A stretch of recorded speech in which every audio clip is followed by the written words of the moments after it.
Hi there, welcome to Navigating Grad School YouTube channel. My name is Ebenezer, and if today is your first time visiting my channel, please do not forget to hit the subscribe button, like and share this video. So today's video, I'm going to speak about rejections regarding graduate school application. So if you have been applying to study abroad and let's say you have been getting rejections, how do you handle it and how do you make sure you improve on your application to get accepted the next time you apply? So I want to say that rejection is part of human life, even in our working environment. Sometimes you're applying to job where you get rejected, okay, and you could get rejected from a lot of things, but you could also learn from your rejection and do not take it personal. All you have to do is that you have to take it as a redirection, okay. Rejections could be redirection. It can help you improve your chances of getting accepted the next time. All you have to do is to put in the hard work. Okay, myself, I received some couple of rejections when I started applying to study abroad. And remember, you are not alone in this journey. There are several people applying. So your rejection is not necessarily your fault. It could be a lot of factors, okay. So first of all, I want to speak about some of the reasons why you might be getting rejection, and afterwards I'll also speak about some key ways you could improve your chances of getting accepted or increasing your chances of getting accepted into grad school. Okay, so the first one on my list is that sometimes you can get rejected if your application credentials are weak compared to other applicants. Okay, so sometimes you might have a low CGPA. Okay, your essays might not be well written. Okay, your recommendation letters are not strong enough. Okay, so these are some of the reasons why you might get rejected. Okay, so you have to note that the competition is tight. So if you have weak credentials, it could possibly lead to rejection. The next one on my list is poor fit with the program. So sometimes you might be applying to the wrong programs. Okay, so if you are a PhD or master student wanting to do research work, the specific school that you're applying to, if there is no good fit for you, you might not, your application might not get accepted, because if they admit you, there will not be any professor available to be doing the kind of research that you are interested in, and that could lead to a possible rejection. And the best way to overcome this is to make sure that you are applying to the right program. Okay, make sure the program that you are applying to it is a good fit for you. Okay, the next one on my list is tight competition. Okay, so sometimes you apply to graduate school. Let's say you are from Africa. Okay, you are in any school that you are applying to study abroad. For example, you are applying to study in the UK, US, Canada, Australia, any country that you are applying to. Remember that you are in competition with the world. You are in competition with the world. So if you get rejection or if you got rejected, it means that the competition might be tight, and therefore other applicants' profile are more competitive. Their profile is more competitive compared to their profile is competitive compared to yours. Okay, that is why you might got you got a rejection. Okay, so take note that you are not the only one applying.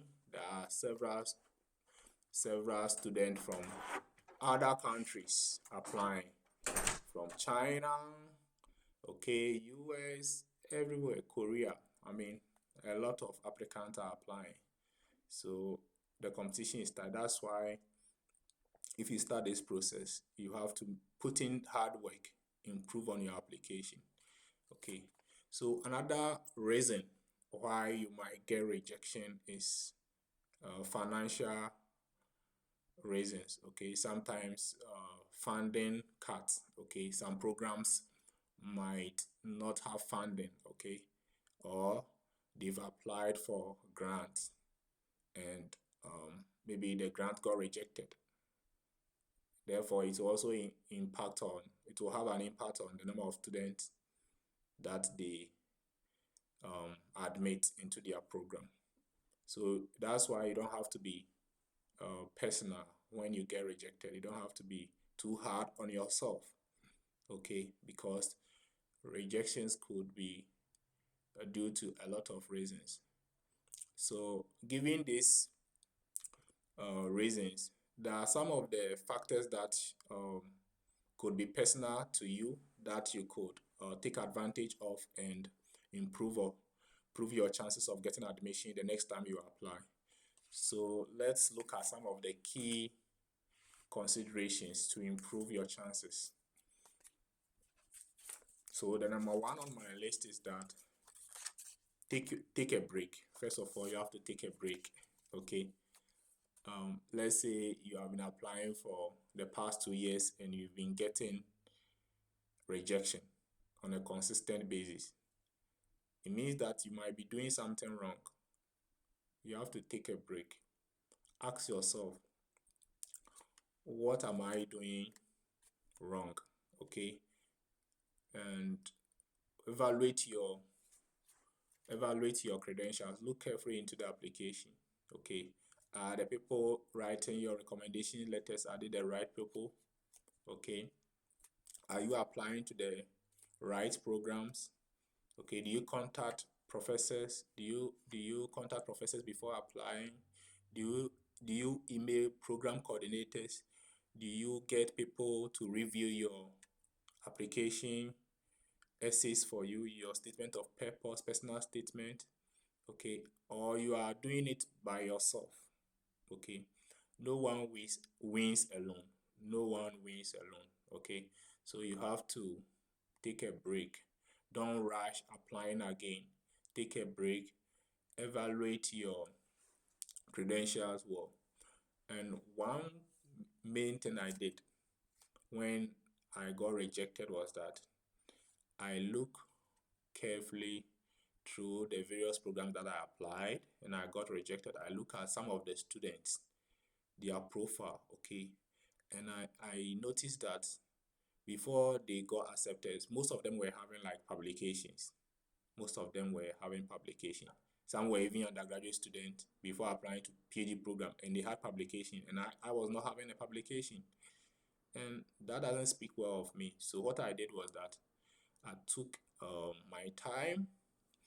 I prepared a manuscript out of my master's thesis, okay, with the help of my advisor, my master's advisor, okay, and I got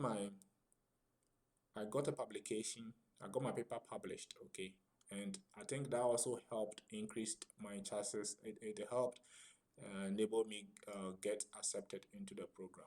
Okay, I also evaluated my transcript with the World Education Service. Okay, so and I did some internships. Okay, so these are some of the key things I did.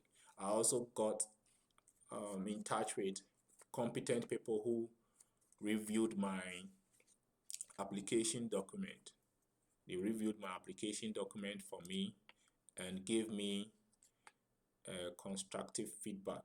That helped me, and after effecting those changes, it increased my chances of the admission process. And in fact, I got into 3 PhD programs, 2 with full funding, 1 with partial funding, and then I have to now like I have like options to decide where I want to go. Okay, so you have to take a break and then identify what is going wrong. Okay, the next thing you can also do to help increase your chances of getting admission if you have been getting rejection is to sometimes you have to follow up any program that you apply to and you get rejected. I'll advise you email the professors you contacted, you email the program coordinators, and don't take it personal. Just ask them the reasons for the rejection. Some of them will give you a genuine reason, some of them might not, but it is also a way of helping you see some of your weak points, okay, in your application. Some will give you, the reasons. They will give you a thorough reasons why you got rejected. Okay, so don't be too hard on yourself. Just email the programs that you applied to that you got rejected and ask for feedback. Okay, and if they give you a good positive feedback, you just have to effect those changes into your application. Okay, the next thing you can do to help increase your chances of getting admission if you have been getting rejection is to apply to multiple programs. Apply to multiple programs. Okay, building from my personal story, I've had a background in agricultural engineering and also environmental science. And so I could apply to engineering programs, I could apply to environmental science programs, I could also apply to public health programs because I was having some experiences in this field. So it kind of, my interest was kind of a little bit broad, okay? So, but when I started, I was applying to only engineering programs, agricultural engineering, environmental engineering, okay? So when I got rejected, then I then decided I look carefully into my application, my credentials, that's my profile. And I carefully look into it and I realized that I am more I'm a better fit for, or I'm a good fit for environmental health. So what I did was that I diversified. Okay, diversification is very important. I applied to 2 engineering programs. I applied to 2 environmental health programs. I also applied to 2 environmental science programs. So admission could come from anywhere. Okay, that means that I have to write different statement of purpose, and it comes with hard work. Okay, it comes with hard work and commitment. Okay, so these are some of the practical ways you could take. Okay, look carefully into your profile. Okay, so the last one I want to talk about is to also improve on yourself. I know I've even touched on it. Okay, carefully look at your application document and then evaluate which skills. It could be maybe coding skills, it could be publications. Okay, maybe you are applying for a particular program that needs experience in maybe a particular lab work. You could maybe do an internship to get that experience. Okay, so look carefully into your application and then improve on your profile.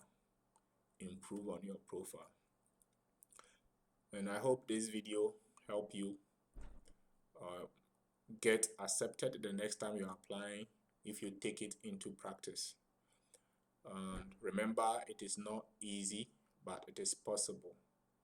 Thank you for watching my video today, and see you in my next video. Bye bye.